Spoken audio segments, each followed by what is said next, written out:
తీర్థం అంటే తరింపచేసేదే అని అర్థం. ఆలయానికి వెళ్ళి దైవదర్శనం చేసుకున్న తర్వాత అర్చక స్వామి అకాల మృత్యుహరణం, సర్వవ్యాధి నివారణం, సమస్త పాప క్షేకరణం, శ్రీ పరమేశ్వర పాదోదకం పావనం శుభం అంటూ తీర్థాన్నిస్తారు.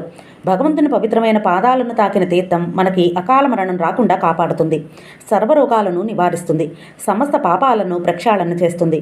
భగవంతుని దగ్గరకు వచ్చే వరకు అది ఉత్తి నీరే, కానీ ఆయన్ని చేరిన తర్వాత అందులో తులసి, కర్పూరం వంటివి చేరి తీర్థంగా మారుతుంది. పవిత్రమైన ఈ ఉదకల్లో కలిపే కర్పూరం, తులసి వంటివి ఆరోగ్యకారకాలు. గొంతులో ఏదైనా అడ్డుపడినట్టుగా ఉంటే తులసి ఆకు నమిలితే చాలు అడ్డు తొలగి శ్వాస తీసుకోవడం తేలికవుతుందని పెద్దలు చెప్తూ ఉంటారు. అలాగే కర్పూరం కూడా.